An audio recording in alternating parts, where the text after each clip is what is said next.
All right, welcome to the webinar on custom randomization and basic custom class usage. I created a little PowerPoint to help us organize this webinar, this little meeting. And so let's just start going through the PowerPoint. I'm going to have to kind of go back and forth, like jump back and forth between the PowerPoint and Experiment Builder and maybe some other things.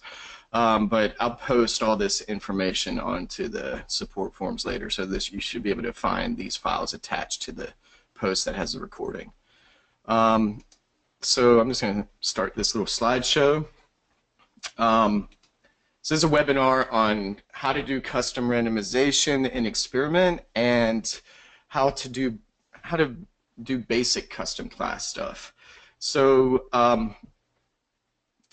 before we get started on what we're going to talk about today, I wanted to mention that for most designs, most randomization schemes, you can handle those through the randomization settings dialog of a project's data source. And let me just quickly show you what I mean. So I'm going to exit out of here. If I open up Experiment Builder and then just to open up an example project, I'll open this simple project. And then I go and find that project's data source, which you can get to by selecting the sequence that has a data source and then clicking on the data source property.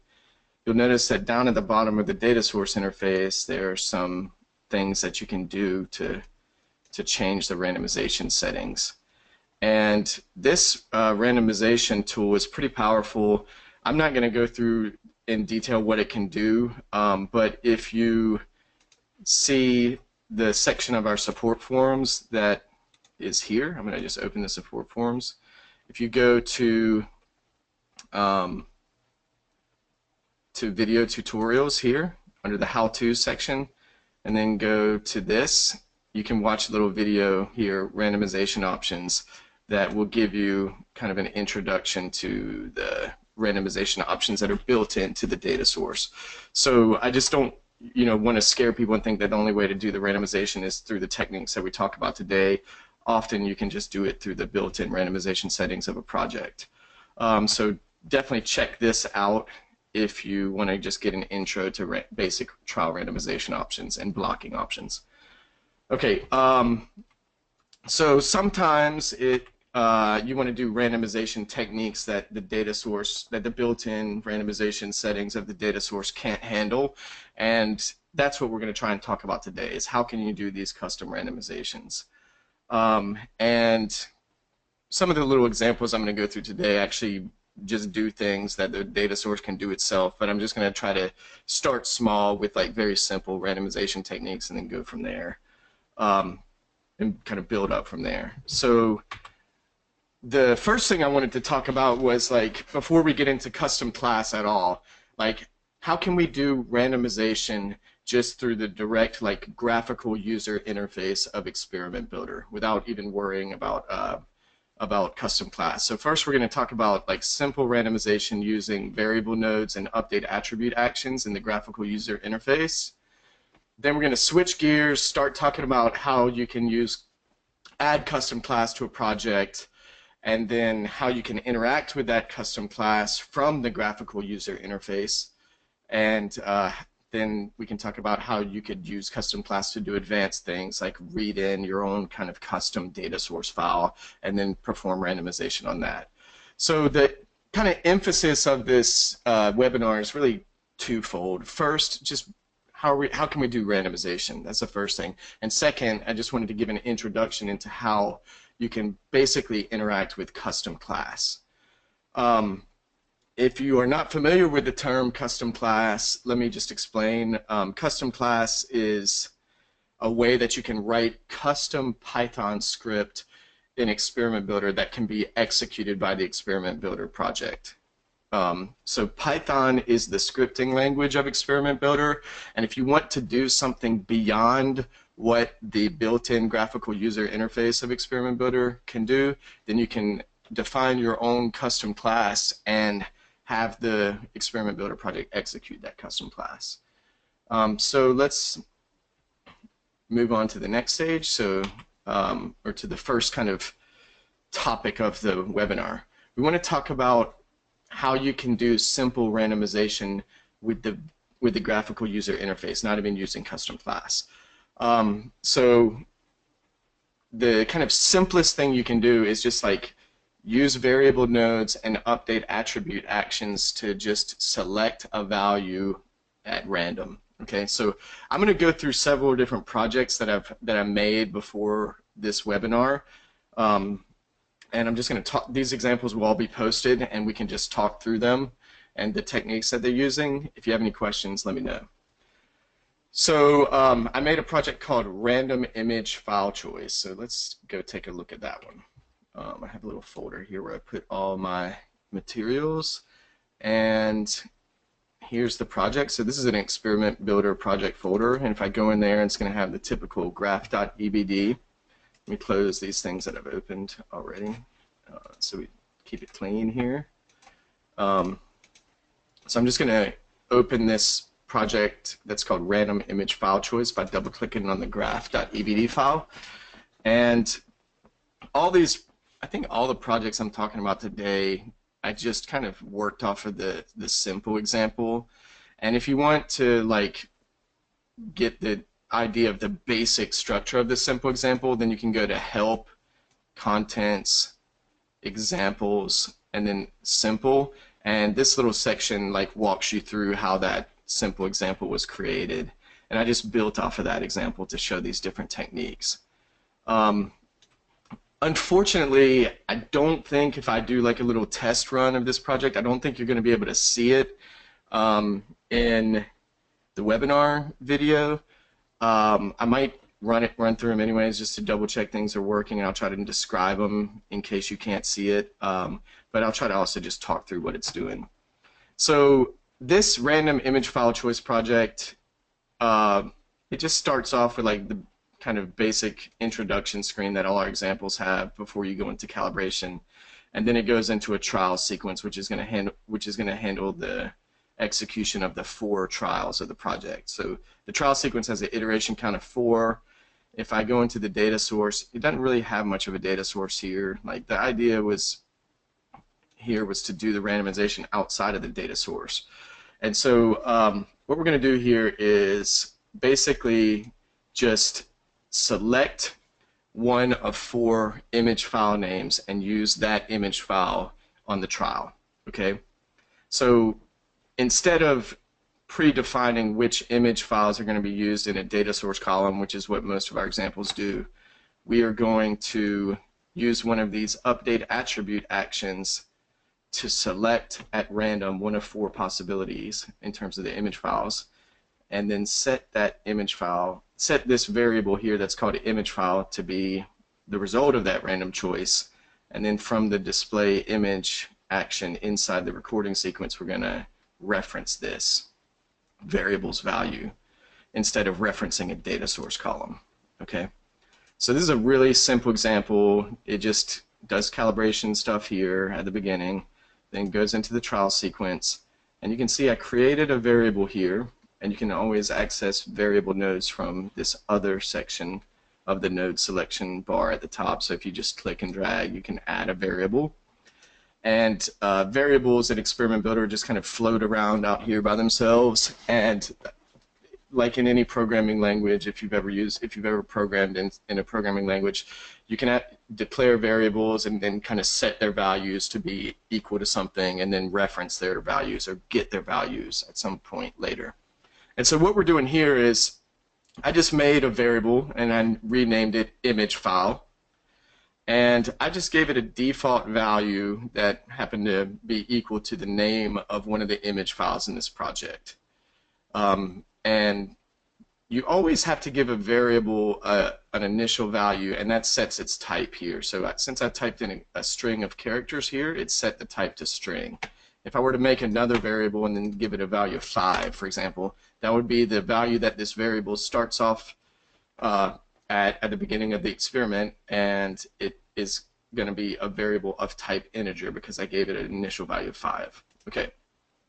Anyway, so I created the variable, I named it image file, and I just gave it kind of by coincidence, or not really coincidence, but just I gave it a name that corresponds to the name of one of the image files in the library. So if I go to edit library manager here, you can see I've just added 4 image files here, and one of them is called apple.jpg, so I set that there.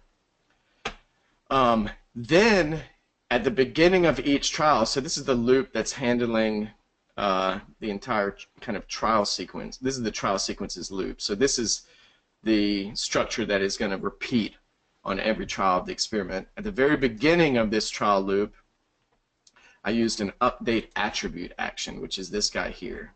Okay, and before we even prepare the trial, I use this update attribute action. And the idea is for this thing to set the value of this image file variable to be equal to a random selection. And so the way that you can see and edit what an update attribute action does is by clicking on its attribute value list property. Okay, so if I click on its attribute value list property, you can see I've just added 1 row here, and what I did was click here, have a little button with 3 dots. You should be familiar with that if you've used Experiment Builder before. If you click on this button with 3 dots, it allows you to change what is being set. So the way this interface works, this attribute value list interface, the way it works is on the left side, for each row, you specify what you're trying to set. And on the right side, you specify what you're trying to set that thing to. Okay? And so what we're trying to do is set the value of this variable to be a random choice of some kind. And so on the left side of the equation, I made sure to reference that variable's value property. Like variable nodes just have one kind of readable property, and that's called value. So let me just delete that and show you what I did. So like whenever you bring up the attribute editor, you can see all the nodes of your project. And if I just find my variable here, image file, I find it in the node selection box here. It has one property value, and if I double click on that, it's going to make a reference to that. And so that says we're going to set the value of this variable to be equal to something over here. And on the right, what I did was take advantage of the fact that Python is the scripting language of Experiment Builder. And so I just typed in some Python code here. Okay, I'll decode this for you in a second. So since Experiment Builder is written in Python, we have access to a lot of the Python functions. Or really any of the Python functions, right? So what we can do is, like, if I go to, for example, Google, and it looks like I've already done this morning. If I open up Google and search Python random methods, so in case you're not familiar with Python, functions in Python are called methods. But anyways, Python's the programming language, and so if I search Python random methods, I can get just lots of information about techniques or functions that you can use in Python that will allow you to randomly choose values. And what I'm doing here is using this random.choice method. And so the way Python random methods work is you have this kind of group of functions that's called random. And this group of functions has functions that are part of that group, right? And so random.choice is one of those methods or functions. If I use the word function and method interchangeably, it's the same thing. Like in Python, function is a method. So if I go to the right side of my equation, you can see the first thing I did was put in equals, because anytime you do like any kind of complicated Python script or anything that is beyond just a reference to a simple value in your Experiment Builder project, or if you just typed in a value here. So like if I just typed in, for example, 100, then I wouldn't need an equals. But since I'm doing something more complicated than that, I had to start off this whole thing with an equals. So first I typed in equals, and then I typed in random.choice. And after that, what I did was put what I'm trying to send to the random choice method, I put all that inside of the parentheses, so rounded parentheses here. And then what I'm trying to send to this random choice method is a list of 4 values, okay? And let me just show you, in case any of you want to get into Python programming, one of the cool things about the Python programming language is it's free, and after you install it, you get this little thing called a Python idle. And so if I just like type in Python after I've installed Python, I can open up a Python idle interface. And this allows me to just do little tests of Python code, okay? And so I can make a list, for example, and I can just make a list of like 3 different very simple string values, okay? So x is now a list variable that has this value, which is 3 strings. And the random kind of module that I referred to earlier, random, the class of functions that's called random, is something that needs to be kind of imported in Python. If you're using Experiment Builder, it's already imported by default in the graphical user interface, so I don't have to worry about that here. But if I'm going to use the little idle thing here, I'm going to first import random. And then if I want to say, let's make a new variable, and let's say it equals a random choice, and pass to it our list variable, then now z is going to be equal to one of those values that was chosen at random out of that list, okay? And so what I'm doing here in the Experiment Builder interface is effectively the same thing, but instead of first setting a variable called x, I'm just putting the list directly inside the parentheses, and I'm passing that list to the random.choice method, okay? And so when this is evaluated, it's going to give us back or return one of these 4 values. So it's going to choose one of these 4 values in the list and basically give us that value back, return it. And so this image file variable is going to be set to the value that is chosen at random from that list there, okay?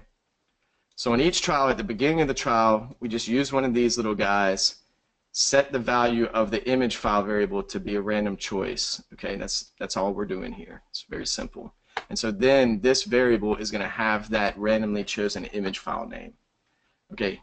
Then we just do the normal stuff before trial. We prepare the trial, we do a drift check, and then this is where we start the eye movement recording inside this recording sequence that has the record property checked. So inside here is where we're presenting the actual trial information.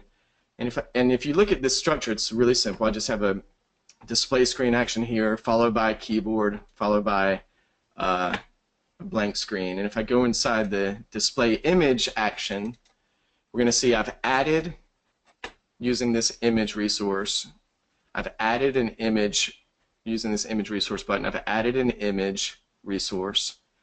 And down here, like, let me get rid of what I've done here.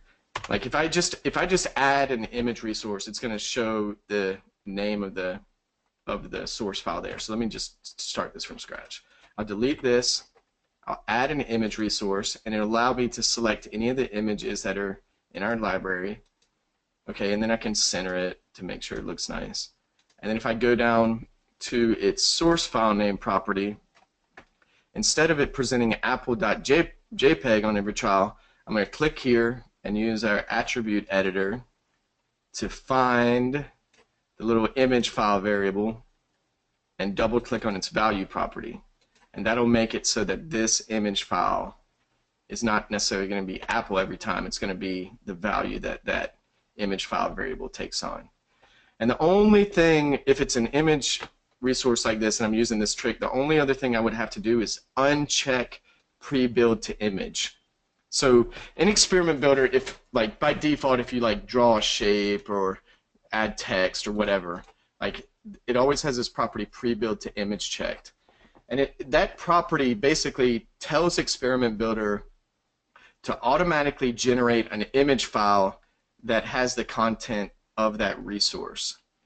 And that enables Data Viewer to basically reproduce what the subject saw. So when you play back the trial in Data Viewer, you'll be able to reproduce like this rectangle shape that Experiment Builder is kind of drawing so that you can see what the subject saw in data analysis.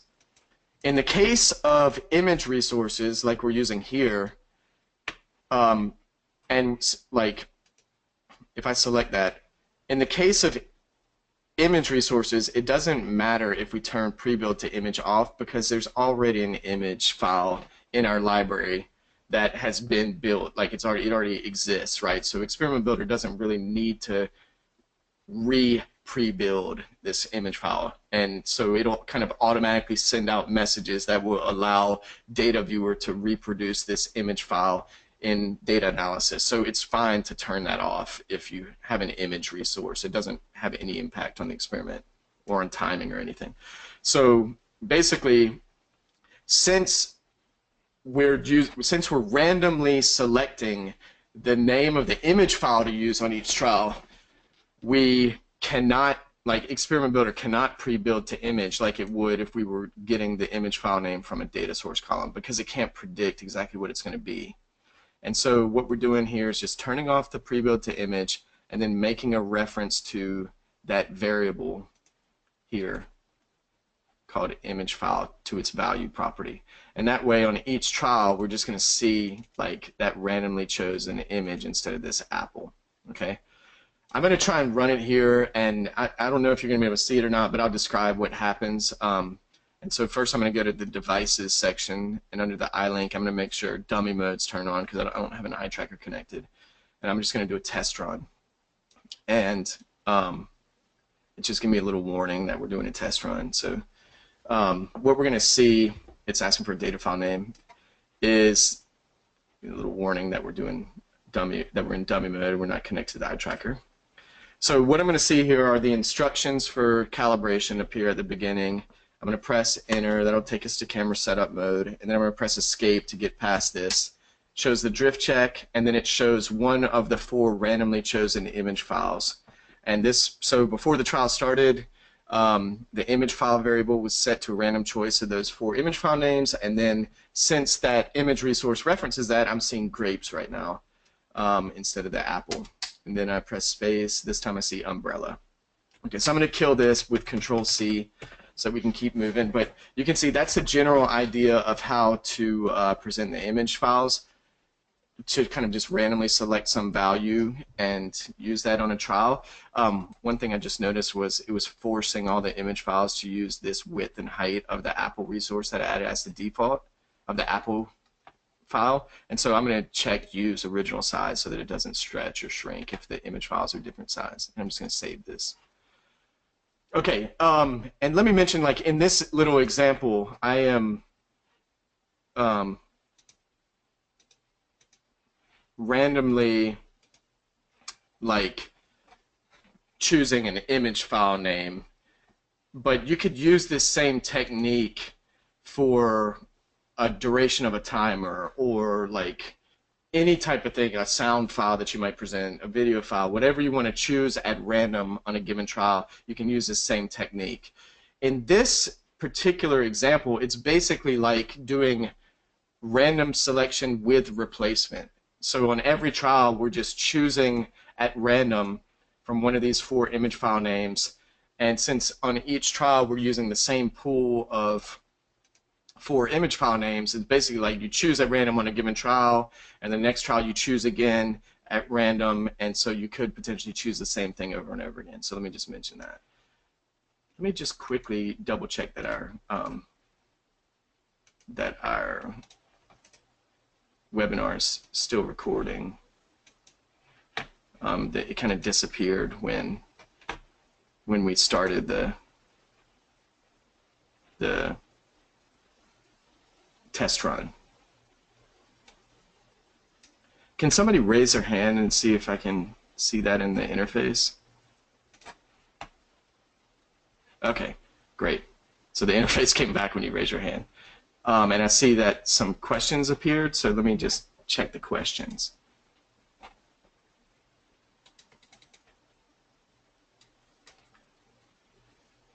Okay. So it looks like the question says, sorry to interrupt, but the resolution of the display and the webinar does not fit. So that's as I suspected, like you can't see it after you run it. And so definitely the resolution of the project doesn't match what I'm using on my computer right now. I'm using a resolution of, on my computer I'm using 1920 by 1080 here, as you can see. And in the project, as you can see under the display section of the devices tab, it's set to 1024 by 768. So that's going to change the resolution of my monitor when I run it, but that's not, I don't think that's the only thing that's making you all not be able to see it. So maybe from now on I'll just like basically describe what would happen if we run these things, and you can download the projects and test them out there. So you'll just have to believe me that they'll do what I describe them to do. So just let me know if you got any more questions about that. Okay. Or if I didn't answer your question just now. Okay. So let's, as I mentioned, this first project that we went through basically just randomly selects a different, or it randomly selects an image on each trial, but it's basically doing this with replacement. So you could get a repeat of the same image files on 2 or more trials. So let's talk about another example. So in my little folder here, I made another example, and I called it RandomImageFileList. And so if we open this one up, let me close this last one. So if we open up this one called RandomImageFileList, this is basically doing what you could do through a data source column. You could randomize the order of the rows in the data source, but it's being handled a little bit differently here. So what I've done here, or let me describe what the idea is. The idea is we're going to have 4 image files in total across our 4 trials, and at the beginning of the experiment we're going to randomly order a list of those 4 image files, of those 4 image file names, and then on each trial we'll use a different one of those 4 image file names. Okay, and so that way we're basically not replacing the image file that's being used. We're just like randomly ordering a list, and then on each trial using a different item from within that list. Okay, so the way this is going to work is at the beginning of the project, or just, it doesn't really matter where you put these variables, but I put a variable here in the top level of the experiment structure, and I called it image list. And if you look at the value that I've given it, I just made in square brackets, which is how you make a list variable in Experiment Builder, or in Python in general. I just made a list variable that has 4 image file names as strings. And you can see when you type in something like this that would be a list, it changes the type of the variable to EB list, Experiment Builder list. Okay, so that's the first thing I did, was just create a list variable that has these 4 image file names. Okay, and so the idea is before we start the experiment, let's put the values that are in that list into a random order. Okay, so let's go back to our little Python idle thing, and let me let's just check. So we still have our, let's just talk about how this works. So we still have a variable that's called x, and it has 3 values in it. And if I do this, random.shuffle, and then I pass to it x, we can see that x has now been put into a random order. Okay, so I've randomly ordered this list variable. I've randomly ordered the items that are in this list variable. So then we got CAB. Okay, so that's what we want to do in our little experiment builder interface. So let me minimize that. And let me just point out, actually, before we do that, notice that when I ran this, I didn't say x equals random.shuffle x. Okay, it might seem like that's how you would do this, but that's not how it works in Python. Instead, I just typed in directly random.shuffle x, and then that acted directly on x and reordered its contents. Okay, so now x literally has this new value. So it's not like you're saying x equals random shuffle x. Instead, you just, like, the random shuffle method acts directly on the value that you give it, or the variable that you give it. Okay, so we're going to keep that in mind here as we do that, the randomization at the beginning of the experiment. So if I click on this update attribute action that I've added, and then I've called randomize image list, and then we click on its attribute value list, you can see on the right side of the equation we're doing exactly what I just did in this GUI, in this idle interface, except inside the parentheses, we're passing the value of this image list variable. Okay, and so on the left side of the equation, I'm not putting the image list variable because this acts directly on it. And this is a kind of a little quirk or idiosyncrasy about Experiment Builder. Basically, if you want to execute a function or method that acts directly on some variable, then you can put that on the right side of the attribute value list property of a update attribute action, and it will act directly on it. But you can't just have an empty row or an empty cell here on the left side. And so what I did was just add another variable, and I just gave it a value of 2 empty brackets. I mean like of empty brackets here, and that made it be an EB list. And then I put a reference to that dummy list variable on the left side of the equation. And so we're actually never going to use this variable for anything. It's actually just kind of serving as a placeholder because we can't have this empty on the left side. It's a little bit weird, but that's how it works. And so on the right side, when we run this method, it's going to randomly order this variable directly. Let me know if y'all have any questions about that. It's a little bit kind of weird, but that's how it works. So after this node is executed, these four values are going to be in a random order. And that's cool. So that's randomly ordered our little variable. And at the beginning of each trial, we can still do the same thing that we did. We can have an image file variable that's going to be referenced by the image resource that's in that display image action in here. So if I look at that display image action, it has image resource here, and its source file name property has a reference to that image file variable, to its value property. Okay, so this is still going to store the trial's image file name, and it's really important to do that to basically set the value through a variable first, because when you stop a recording, it's going to automatically write out the value of this variable to the EDF file, the eye tracking data file, and that way you'll have a record of the value of the image file variable that was used on each trial. And so, like, just in case some of you are super clever and figure this out, like technically you could just through here do something like this, like make a reference to our image list variable and then in brackets do something like that, and then that would grab the first item out of it. But we don't want to do that directly. We want to like basically do everything always through a variable, which will make sure that we have the value that was chosen or used on that trial written out to the data file in each trial. So I'm always going to have like this intervening kind of like variable that's going to store the value so that we have a record of the value that was used. But anyways, this is going to store the value of the image file name that's used on the given trial. And if we look at the set trial variables action, on the left side we're referencing that variable, so we're going to set that variable. And on the right side,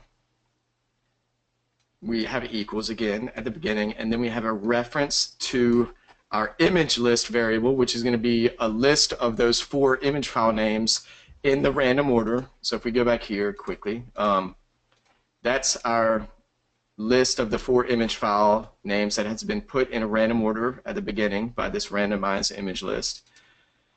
And notice, so we reference that here, but then notice right after that reference, inside these brackets, we have something else. We have a reference to the trial's iteration property. So in the first iteration of the trial sequence is going to iterate 4 times. Let's look at that. If we go back and look at it, the trial sequence is going to iterate 4 times, so this is going to execute 4 times.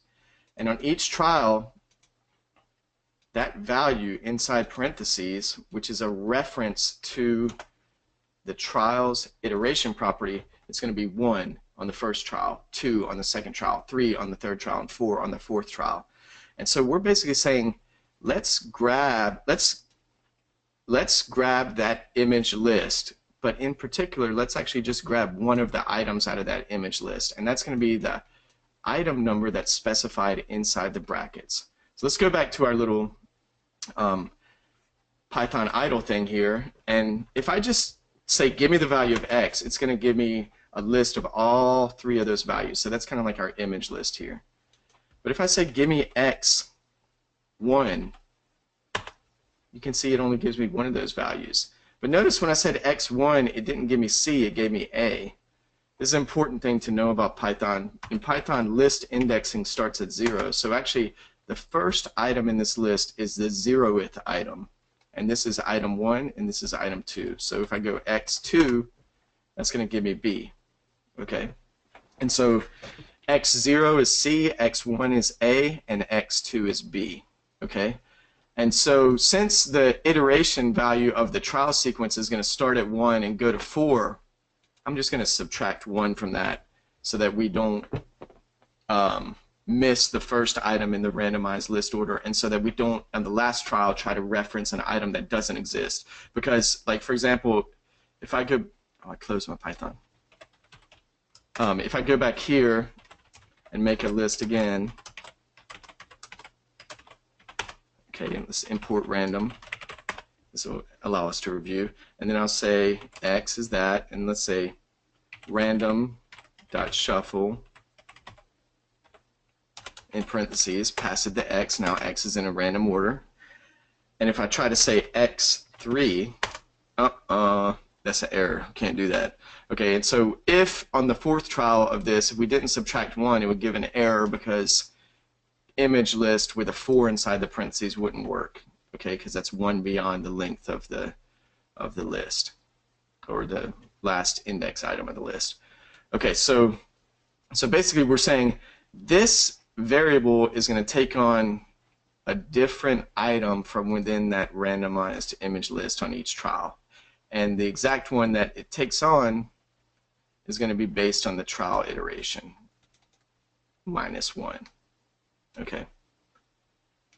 And so if we run this, we should, on each trial, see a different one of those 4 images, but we will never see the same image twice, and we will exhaustively go through all 4 of them. So this is kind of like randomization without replacement, and this is kind of the way the data source works too. So that's another way we can do this, is randomly shuffle a list variable, and then on each trial use a different item from within that randomly shuffled list. Okay, so that's another way we can do randomization in the Experiment Builder graphical user interface. And really, like, all of these random functions here, you can use them. So if you wanted to select a random integer and use that for a timer, for example, then there should be in here one that's called randint. Oops, there it was. So you can see random integer. So if I did like this, y equals random.randint between 100 and 1,000, then y should be some random integer between these 2 values. Okay, so you can use any of these random functions in or random methods inside the Experiment Builder graphical user interface. So that's pretty cool. Like, oftentimes you don't even really need to use custom class or do any kind of really like serious Python coding to do things like choose random values, right? You can do it just directly through update attribute actions and image and variable nodes here. So like these guys. It looks like somebody has a question.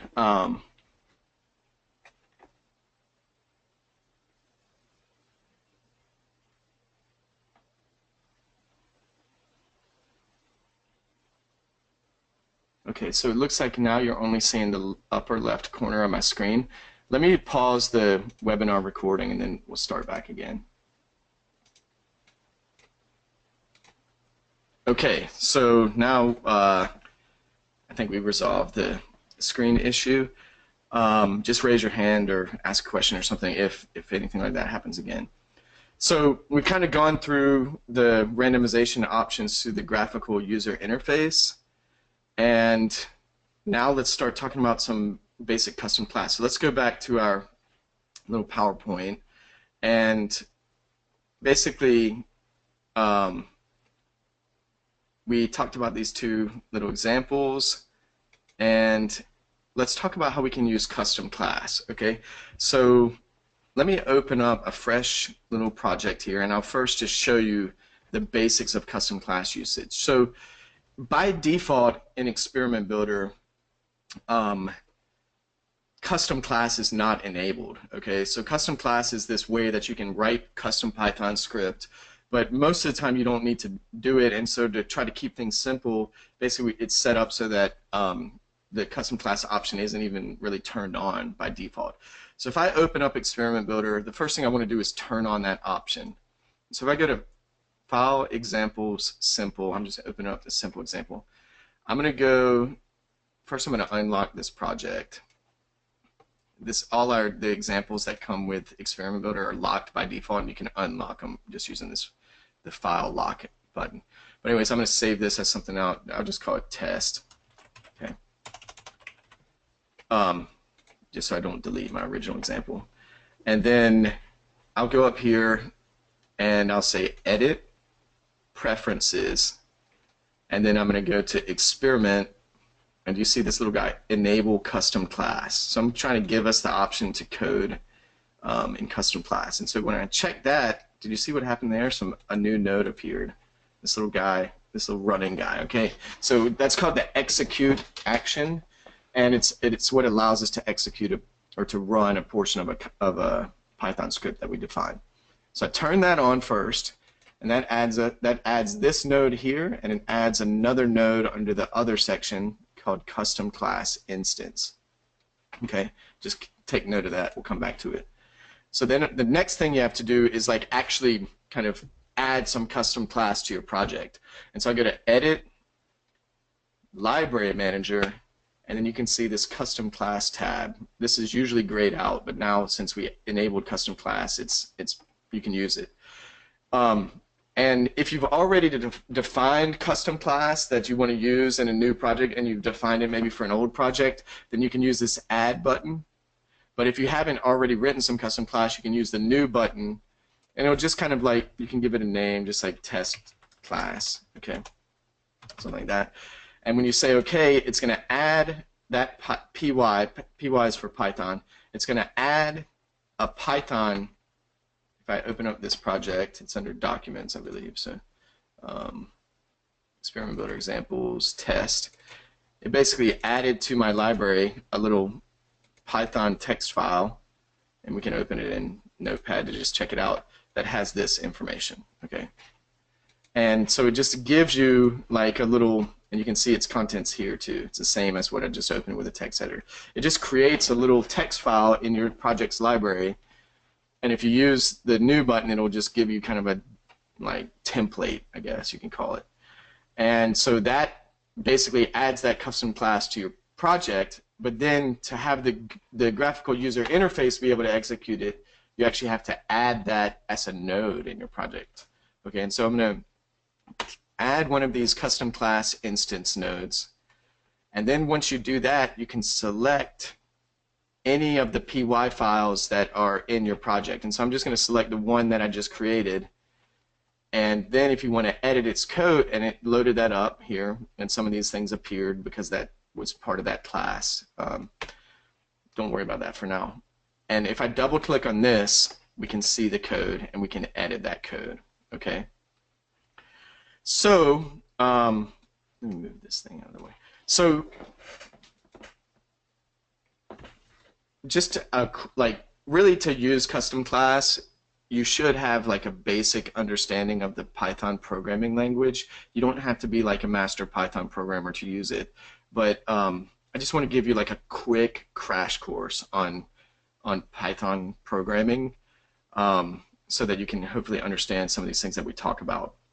So anytime you want to basically use a Python, well, anytime, at least in Experiment Builder, when you want to use a Python method, that method needs to belong to a class. Okay, so Python's an object-oriented programming language, and that means that you create objects. And an object is kind of like you can define a class, okay, and then you can create an object that is an instance of that class. And so what a class is, and this goes for any object-oriented programming language, at least, you know, as far as I understand, like in a class, you basically say, okay, this class has these variables and it has these functions, or in Python they're called methods. But a class is basically, it consists of a set of variables and a set of functions or methods in Python, as they're called. And variables are just things that take on a value, like you can give a variable a value and you can get its value later. And a function or method is a set of code that you can call and that will do something. So let me just get rid of all of like the default class in here, except the stuff that I need at the beginning. And I'll just create a very simple class here. So I'm going to, like in Experiment Builder, you always have to have a class definition up here, and that class definition always starts with just this initialization method. So this is a very special method, and so we're saying define this method called init with these underscores around it, and make sure that it inherits all of the other properties of the class. So we'll kind of come back to that. Don't worry about that too much for now. And this init method always has to have this little line of code here, which is basically going to give it kind of all the special experiment builder magic that it needs. But anyways, under the initialization function, we can create some variables. So if I wanted to have a variable called variable1, I could say self.variable1 equals 100. Okay, and I can make another variable, self.variable2 equals hello. Okay, something like that. That creates two little variables, and it gives one of them a default value of 100, and it gives another one a default value of the string hello. So this variable1, self.variable1, is going to be an integer variable that starts off with a value of 100. Self.variable2 is going to be a string variable that starts off with a value hello. And the self stuff, it's a little bit confusing when you first start using Python, but the self that goes at the beginning of a variable definition means that this variable is going to belong to all of the class. So we're going to create some methods later on, and those methods will have access to these variables because they begin with self. Okay, so just keep that in mind. I'll come back to it in a second. So now I'm going to make my first method in this class, and I'm going to just say something like this. Define a method called add2numbers. Okay, and in parentheses, you always, for a method, kind of like how we're doing up here, in parentheses, you always have to say what information this method receives. And so we want it to receive all the other kind of characteristics of the class in general, so I'm going to put self. And you always want to put that as the first thing.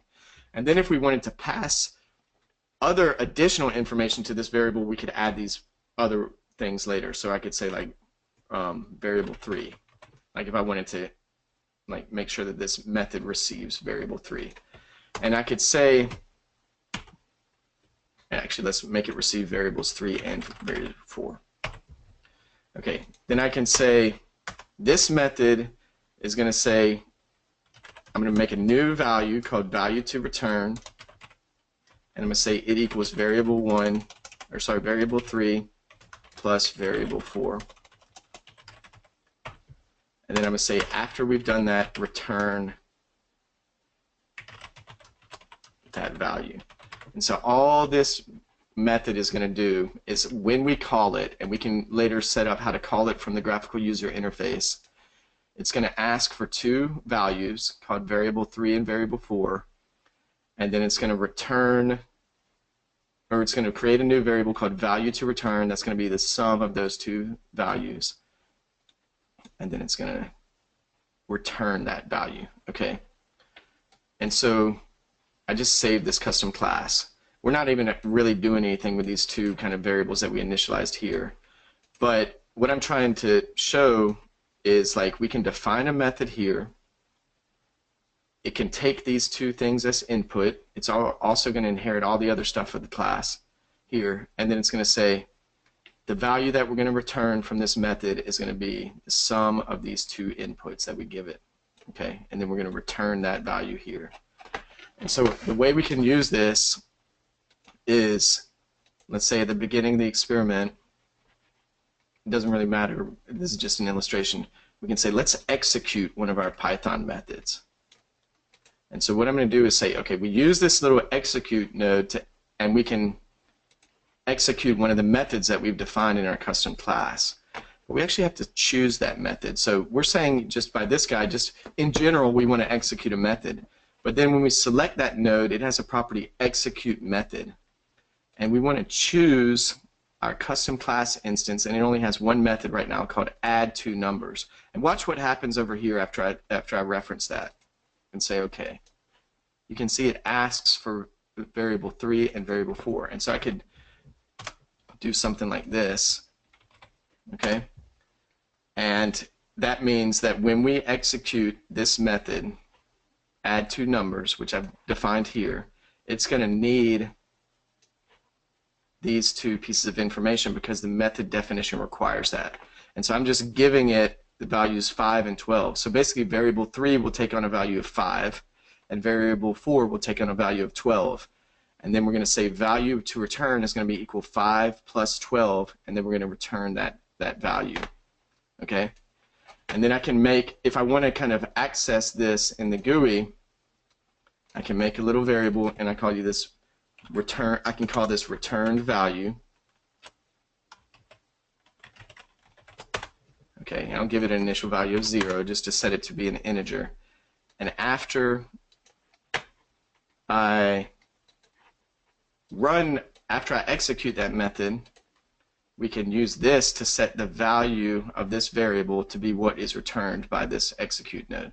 And so I added just an update attribute action, and on the left side of the equation I can put a reference to our variable node called returned value, and on the right side of the equation I'm going to make a reference to the execute action's result, which is going to be, the result is going to be the value that's returned by that method. And so in effect, this is going to send 5 and 12 to our add two numbers method, and it's going to say value to return is going to be sum of 5 and 12, and it's going to return that. And then this node that goes right after it is going to say this variable's value, returned value, is going to be equal to the result of this method, which in this case is going to be 17.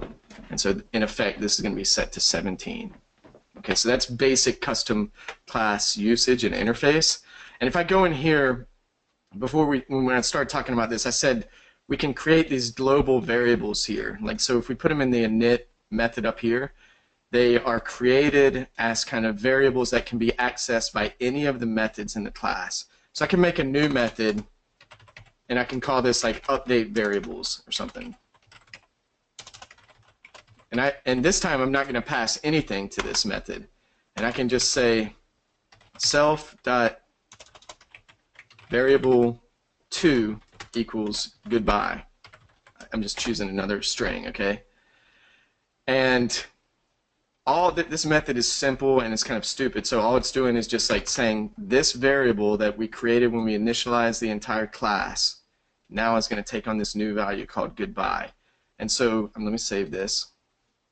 Now I could call another, like after we do that I can make another method call, and I can call this, like, we don't have to give them these default values, I can call this update variable2 or whatever it's called in the GUI, in the custom class. Okay, I'll be a good experiment builder program, put a little message in there, and then I'll go execute method, and now if I choose our custom class, now we have our new method here called update variables. And all this is going to do is change the value of that variable2 from hello to goodbye. And it's actually not even returning anything. But that's good enough. That's enough to execute a different method. Okay? So that is, an illustration of kind of the difference between a global variable, which is, this is a global variable that applies to all of the class, and it starts with self. And since that variable is initialized here and it starts with self, we can access that variable from any of the methods in the class. So that's a global variable. And then what we did at the beginning with add two numbers is create a local variable. So this variable only really exists when we call this method, and it's going to be returned to the GUI, but then that variable is just going to kind of disappear and be gone. And so if I tried to do something like when I called down here, if I tried to say value to return, like if I tried to say new variable, I create a new variable here and I say it equals value to return,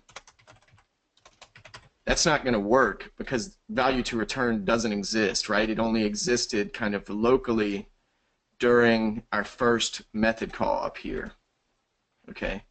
But later when we make our second method call, like that variable value to return it's not accessible by this other method, okay? So this is a local variable since it doesn't start with self. If I had done this,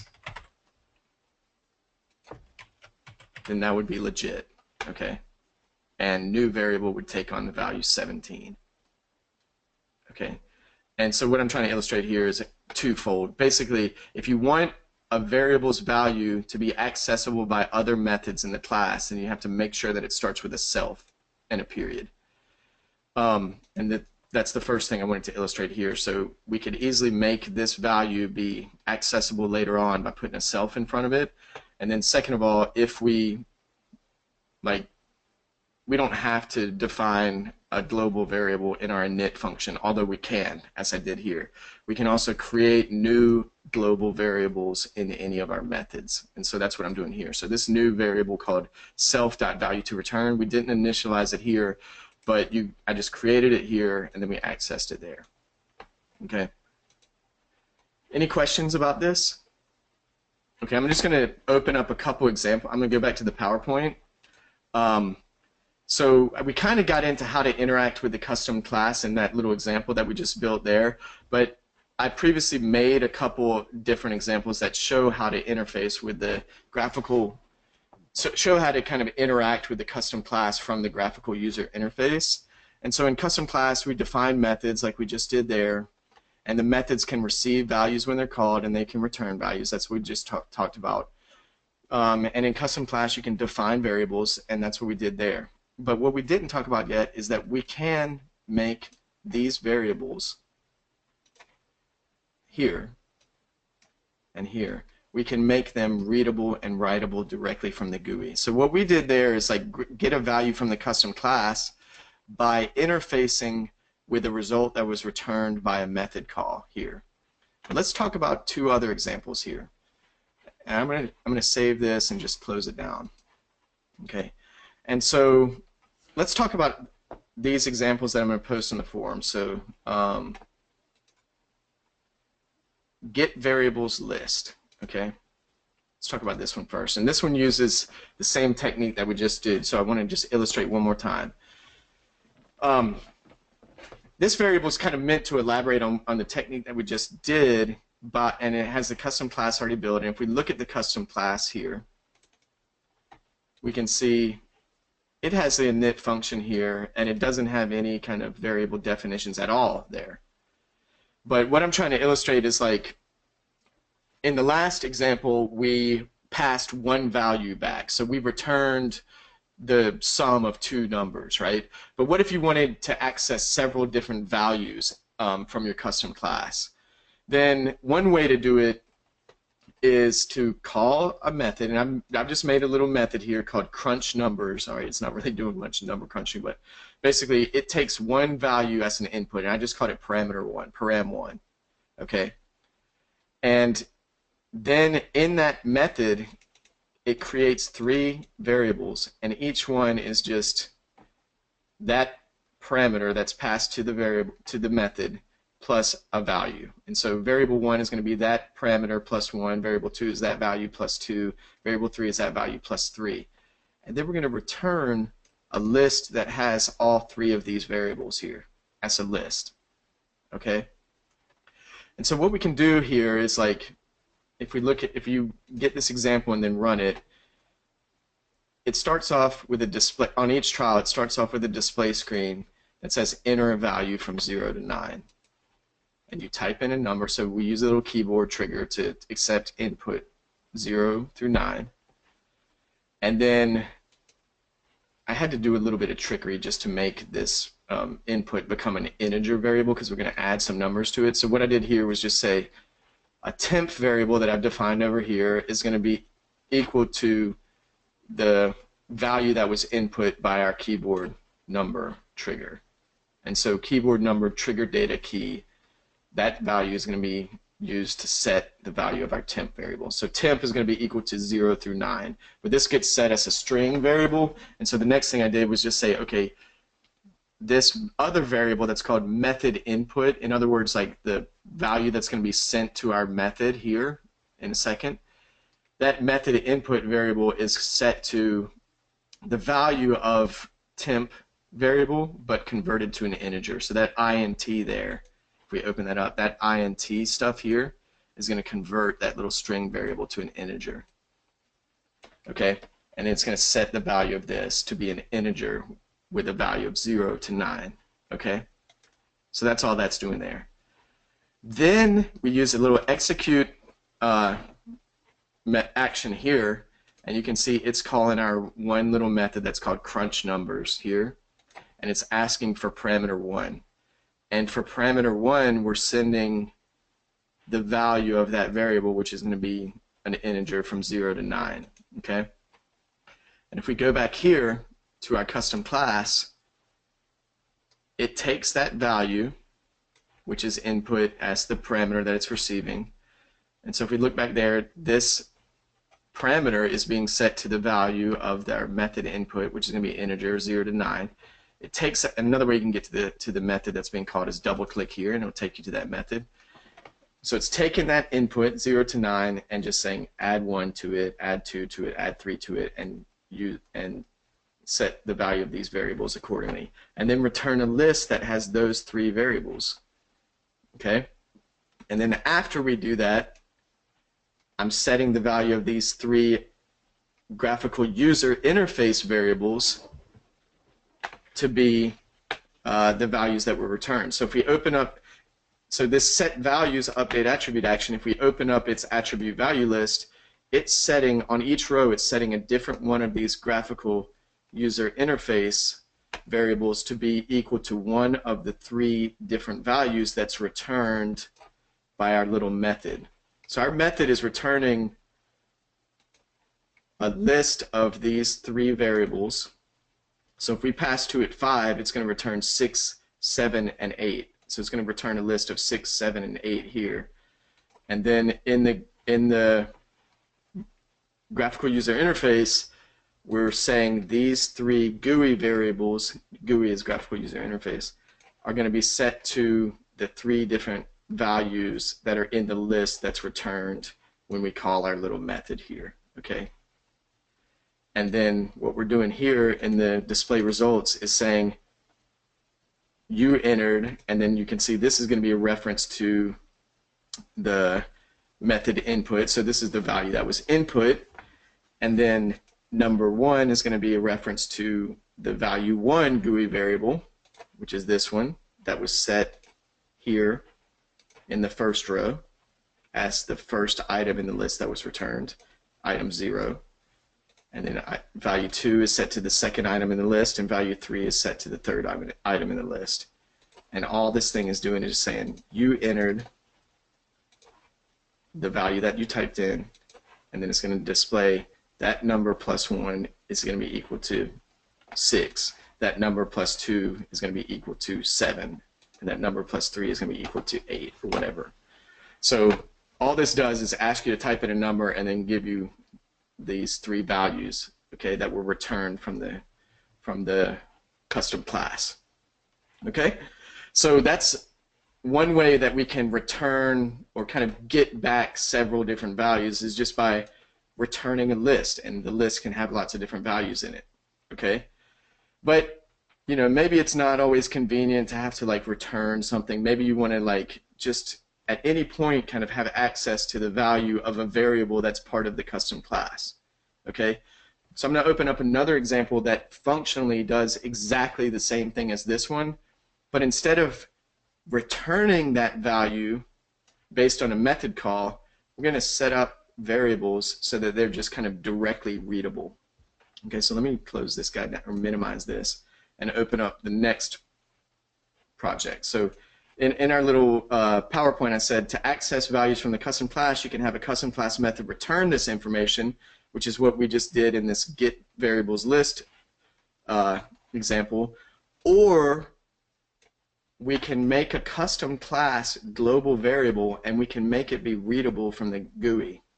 Okay, so let me open up this other example that's called GetVariablesGlobalList. Okay, so I open this up and let's take a look.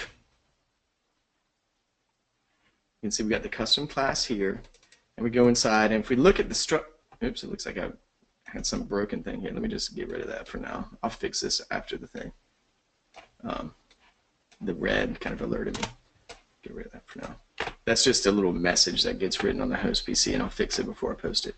But basically, if we look at the recording sequence, it looks really similar. Like basically, it's doing the same thing. So we say enter value 0 to 9, type in that value, set the value of a variable that we use a temp variable here, and then convert that temp variable to an integer.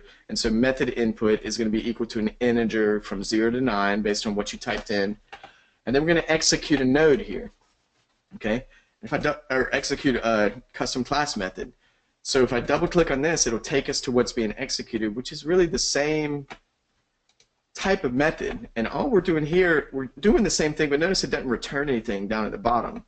Okay, so first let's just say we're setting the value of a variable, but this time it has self in front of it with a dot. And so as we discussed previously, that means that this variable is going to be a global variable that's accessible by the entire class. Okay, and so the only difference if we look back at our old one is before I used local variables before, but this time I'm using a global variable and we're not returning anything. So there are two critical things: the use of a global variable and the fact that we're not returning anything. So we're saying self.variable1 equals the value that's passed to it plus 1, self.variable2 equals the value that's passed to it plus 2, etc. But like we want to be able to get at these values that are being set here, okay? And so what I've done up here is the key, okay? So in the init, here's another difference. In the init function up here, I actually created those little global variables. So if we look back at the project we just did, I never actually created those variables. They weren't even global to begin with, so I never created them. So what we're doing is defining the variables up here, giving them little initial values, and then I'm making several special Python methods. And these are Python methods that are specific to Experiment Builder, and we call them getter and setter methods. Okay, 1 second. I'm going to see if somebody has a question or something, because the webinar software is... Okay, no questions. My little interface keeps kind of disappearing and reappearing, but don't worry about that. Okay, so what we have here are getter and setter methods, and these are special Experiment Builder methods that basically allow us to make any of our global variables readable and or writable, okay? And you just have to follow this format. So if I have let me make a new variable here, and I'll make a variable called self.marcus1, whatever, okay? And let's say it equals cool project. Okay, so I'm just going to make it be a string that, let's make it be a string that's let's make it be EB rules, okay? Just a little string, it doesn't really matter what we set it to, but I'm making a variable called self_marcus1, and what I'm going to do under here, if I want to be able to like get that value directly from this custom class without it having to go through a returned value from a method, then I can say, let me do it before the other ones. I can make a little getter function, and I do it like this: define get Marcus1, and I'm going to say return self.Marcus1. And so it's a little bit weird, but the way that you make the getter is when you define the Python method, you put the word get in all lowercase here, and then you put the name of the variable here, but with the first letter capitalized. And that tells Experiment Builder's little Python interface that this is a special method that is only designed to make the value of this variable be readable from somewhere in the graphical user interface. Okay? And so you just have to follow this format. Okay? And similarly, if I want to make this value be settable from the graphical user interface, I'm going to do something like this. Okay, and it doesn't really matter. Like down here, I think I use C. Here, I use X. It doesn't matter. And I'm going to say self.Marcus1 equals X. And just so that's the format you follow. And this creates the variable up here under the init function. And then we say, if we want it to be readable from the GUI, we make a little getter method like this. If we want it to be writable from the GUI, we make a little setter method like this. And the getters and setters always start with the word get or set, and then have the variable name with the first letter capitalized. And the getters just return the value of that variable, and the setters set the value of that variable to be equal to whatever is being passed to it. And so let me save this. And if I create a new variable here, and then I add an update attribute action,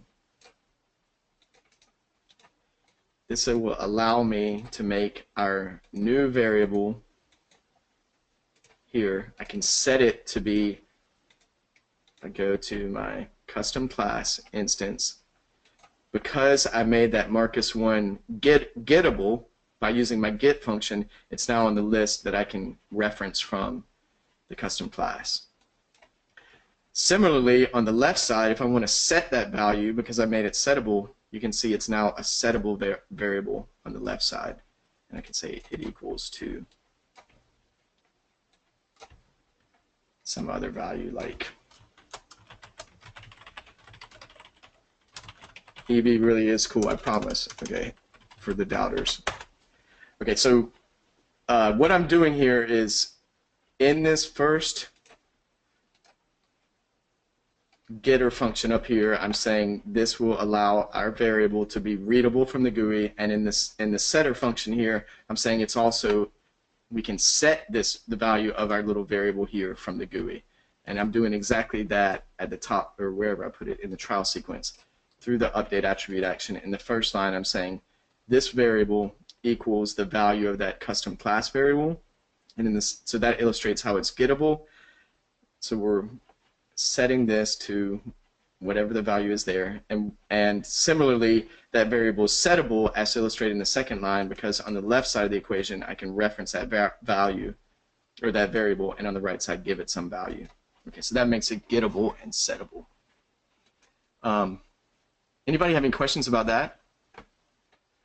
Okay, I think once you get past that learning curve of just how to read and write variables from the custom class, like the rest of it is just basic Python.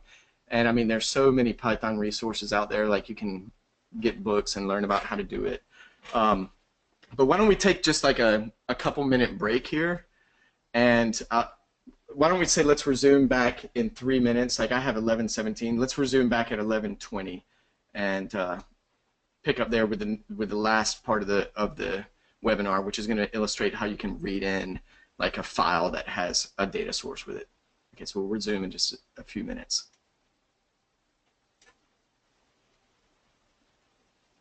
Okay, so we started talking about, or we just talked about how to read and write custom class variable values from the graphical user interface.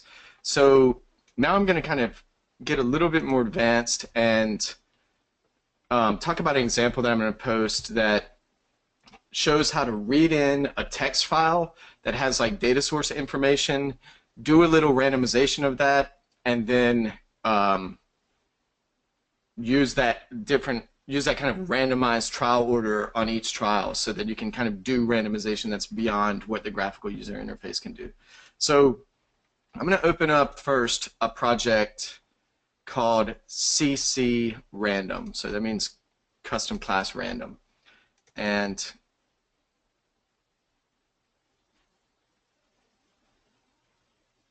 it's a pretty simple project. Let's take a look. So we'll come back to this stuff at the beginning. But basically, if we look at each trial, what we do is we have 3 variables here: identifier, image file, and condition. And so these can kind of be thought of as what would normally be our data source columns. So if we opened up like a simple example again,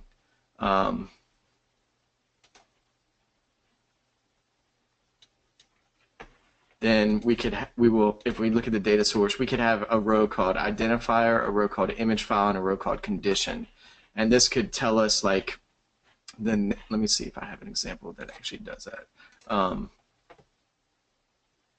Okay, I don't have that. But you could imagine, like, has 3 columns: identifier, image file, and condition, and we could randomize them here, or we can try to do a similar thing through the custom class. And so let's go back to our little example here, and let's take a look at the code, at the custom class code.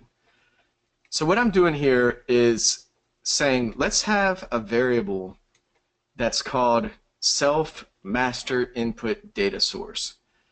And what I'm trying to do here is think of this variable as being, or what I'm really creating is a variable that's a list. And each item in the list is going to be something that's called a dictionary, okay? And a dictionary is kind of a cool thing that you can do in Python. So if I created, I'll create a little variable here in our interface called my dictionary, and I'm going to say A has a value of 1, B has a value of 2, and C has a value of 3. Oops, I need to do a little curly. So dictionaries, like if you noticed before, lists had square brackets at the end. Dictionaries are defined with curly brackets. And so this dictionary has a value of, it has 3 items in it. Item A has a value of 1, item C has a value of 3, and item B has a value of 2. And it's like a list, except you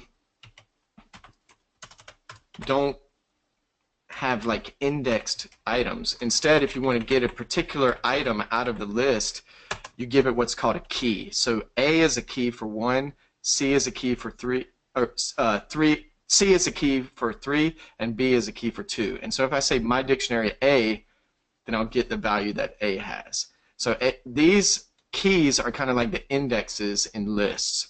But it allows us to, like if we have a list where each item in the list is a dictionary, and each dictionary value has a key that is the name of the data source column, and a value that is the value that it takes on for that given row, then we can basically create a long list where each trial is a dictionary, and the little keys in the dictionary are the data source column names, and the values are the values that column takes on for that trial. So let me kind of go back here, and you can see in a little bit more of a concrete way.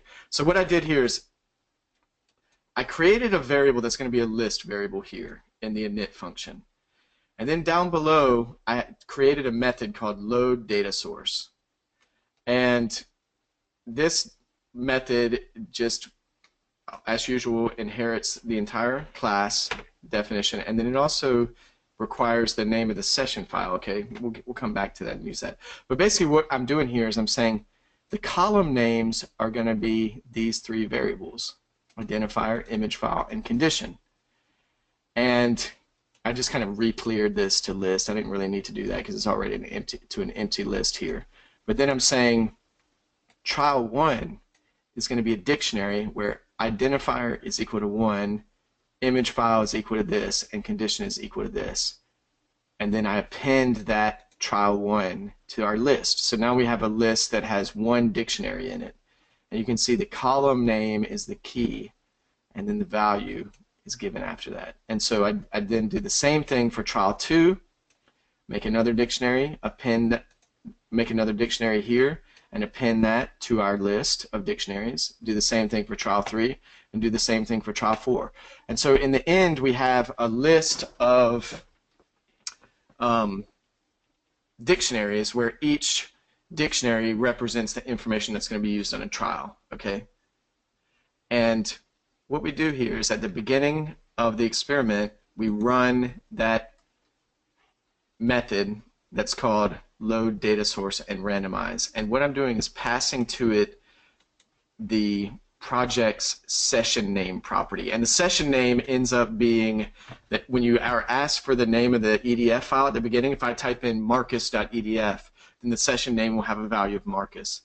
And so I'm passing that session name to our little load data source function method here. So I'm passing that here, okay? And I'm just building up a little list of dictionaries. I also create a variable that just stores the names of the columns just so we can use that later. Okay? And building up the master input data source. And then you can see I'm running another method. So if you have another method in your Python code, you can actually run that method from within another method. So from within the load data source method here, I'm calling this method called randomized trials that's defined down here. And so I'm saying let's run self randomized trials and let's pass in that same session name that was passed to this method from the GUI. So we call that method here, we pass it the session name, we set up our little data source, master input data source, and then we call our randomized trials and we pass on that session file name. And so here in this is our other method that's being called here. We get that same session file name, and all I'm doing here is randomly ordering that master input data source. So random.shuffle is going to randomly order the items that are in that list, and each item is a dictionary. And so it's like each dictionary is the information for a given trial, and we're randomly ordering those things. And the information in the dictionary is all going to stay together because that's kind of like one item in the list. But when we randomize the items that are in that list, we're basically randomizing the trial order, okay? And then I'm saying this other variable that's called self-master output data source, it's going to be equal to our newly randomized input data source, okay? So that's all we needed to do to basically randomly order this list of dictionaries. But then just to kind of make sure we have a record of the random order that was chosen, I did a little bit of extra stuff here. So in Python, you can read in text files and you can write text files. And so what I did was I said, let's make a little variable here called file, and that file is going to be the result of opening this guy here. And so I'm specifying in our project, like if we look at our project folder, you can see it has a My Files folder here.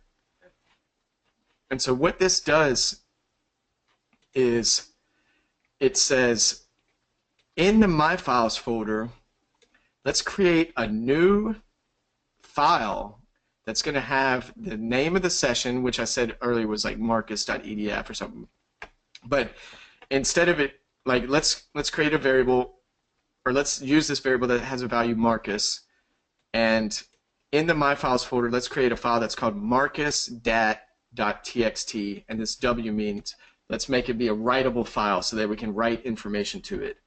And all this stuff, you can kind of go through this in your own time and kind of figure it out, but all this is doing is saying let's loop through all of the column names here, which I've defined up here. And for each of those guys, let's write out to the data file on the first row of the, or write out to our little text file that we're creating here. Let's write out those column file names. And so we're creating a text file that has those column file names. And if it's the last line in the our little text file, or in our column names, if it's the last column name, let's write a new line character. But if it's one of the first one, if it's identifier or image file, let's write a tab, okay? And then after we write those column names, let's write out the values for each of the rows, okay? And so that this next section just writes out these values here, okay? And so what we're going to end up with, I think I ran this already last night, is a file that looks like this, and we can open it up in a text editor. And after we run it, it's going to create this text file, and I just ran it with the name test, and so it created test.dat.txt. And this is going to be the values that are used on each trial in their new random order, okay? You could also, if you wanted it to look a little more organized, you could open in Excel, okay? Something like that. Okay, and so this is just used for record keeping purposes so that we can, sorry, let me open, I got too many projects open, so that we can have a record of the random trial order that was used, and that'll be stored in the My Files folder of the project directory, which is like a special folder that can store files that you want to use. And so then we're going to close that file at the end. So we just write it all there, and then close that file. And so now we have this self.master data source that contains, which is now written to a text file, and which internally here also contains the information that's going to be used on from trial to trial. And you can see we have one more method here. So we've created, at the beginning of the experiment, we've created our little kind of list of dictionaries where each dictionary is the trial information to be used. And we've randomized the order of that. And I just did a very kind of simple randomized order. You could actually just do this with the built-in randomizer. But if you wanted to do more complex randomization schemes, this is where you can write your own Python code to do whatever you want with the order of the values that are in this master input data source. And in this case, I just randomly shuffled it. But basically, we create that variable at the very beginning of the or create that list variable at the very beginning of the experiment, and then on each trial, we run a different method. And so you can see with this method, get trial var values, I'm calling the method grab trial info. And I'm passing to that method the trial number, which is our trial counter. And so I just created another little variable here. It starts off at 1, and at the end of each trial, after the trial is finished, it adds 1 to that. And so on each trial, it's going to send a value of 1, 2, 3, 4, etc. Okay? And if we look at that method, it's receiving trial number here, 1, 2, 3, or 4, and all it's doing is saying this new variable called trial info is going to be one of the values or one of the dictionaries from our master output data source, which is our randomized data source, with the trial number -1, because list indexing in Python starts at 0 instead of 1. And so we're subtracting from 1 because this variable here starts at 1. Okay, and then we're going to return that trial info. And then right after we call that method, we have these notice I just chose the same names of these variables as I used in here. I just gave them capital letters so I could distinguish them. But I just chose the same names that were used here. And then like right after we call that method that returns these things, we're going to say identifier equals the value that's returned, and since it's a dictionary, I can give it the column name here, column name there, or the key, in other words. Okay, and so that's going to give me the value for that trial of that key and set it to these variables here. Okay, and so I did it through the GUI variables to make sure that we can also write the values of these things to the EDF file directly. So not just to this file here that's going to have our kind of record keeping of what the randomized order is, but we're also going to write the values that were used because they're stored through these variable nodes, which will automatically get written at the end of each recording sequence. And then if we go in here, we can see this image resource just references the image file variable. And so you can see this one basically, it's building up a little data source internally here, randomizing the order of it when it's caused the randomized trials thing here, randomize the order here, and then on each trial grabs a different dictionary based on the trial number and spits that back out to the graphical user interface, and this update attribute action sets the values of these three variables to be that information that's spit back out by the GetVar values method call. Okay, so this is a pretty cool project. I'm going to save that, and then I made one more project just in case. Like, one kind of annoying thing about this, the way I set it up here, is that, like, if you had hundreds of trials, like, you don't want to have to do this type of thing hundreds of times, right? You just, like, if you had lots and lots of trials, what you would instead want to do is, like, read in a file that just has all the information. And so if we go back to our project directory, I'm going to open up this last project that we'll talk about called CCDataSourceRandom, custom class data source random. And if I go into the My Files folder, you can see I created a tab delimited text file. And if I open this up, I'm going to open it up with Excel just so it's easy to read. But you can see it's kind of like a data source, right? It has 3 columns: identifier, image file, and condition. And you can see these are not put into a randomized order. They're just kind of in whatever. And if I had hundreds of these, I could just have like hundreds of rows here. And then what I'm doing inside, it's exactly like the other project, but instead of it reading in the values like by me typing in the creation of this variable, what we're going to do in this project is, let me open it up.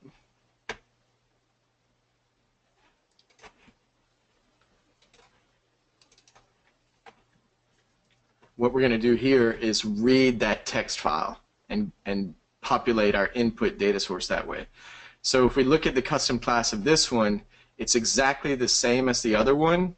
You can see we still have load data source, and at the end of load data source we call the randomized trials method down here, which is doing exactly the same thing, randomly ordering the trials and then writing the values in the randomized order, and then we have the grab trial info, which is passing that information for the trial back to the GUI.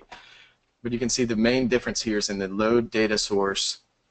Instead of it doing something like this, where we're kind of manually inputting the values for our master input data source, what we're doing instead is saying,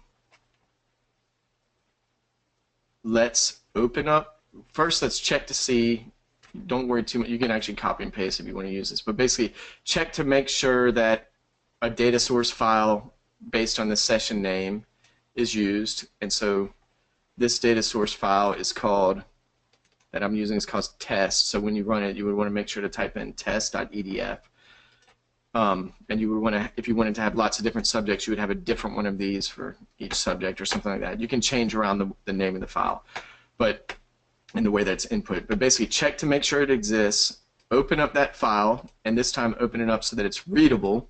So down here when we write our file, we make it writable, but here we make it readable. And have a little variable called line number, and let's create a list that's going to have the data source column names. And this little stuff here basically effectively first is going to read in this first line and say that's going to, the value that's read in for this first line is going to populate the value of our self.dataSource column names here. And then after line number 1, so we add 1 to line number here, it's going to read in all the values from the other rows of the data source here. And so that way if you have hundreds of these rows, it'll just read them all in. Okay, and so it's going to read them all in there, and those are going to become the self-input data source variable. And it's going to have the same format. It's a dictionary. And then the rest of it works exactly the same. But I just wanted to provide another little example that takes you one step further and allows you to read in a text file, do your own little randomization here, and then output the and then use the output of the randomization to give you the trial information on each trial. So I realized this was kind of some advanced stuff we talked about at the end. Like, if you have any questions, feel free to ask them now. If you're watching this as a recording later, just please feel free to email with any questions. So you can, let me open up like a little notepad. You can just email to support@sr-research.com, and like we can try to answer any questions you might have, or like help you with any issues you might be facing when trying to use this custom class. So does anybody have any questions? Okay, well, thanks a lot for attending the webinar, and I guess that's really all we have to talk about now. I encourage you to ask any questions later if they come up, and good luck with the experiment builder programming. Adios.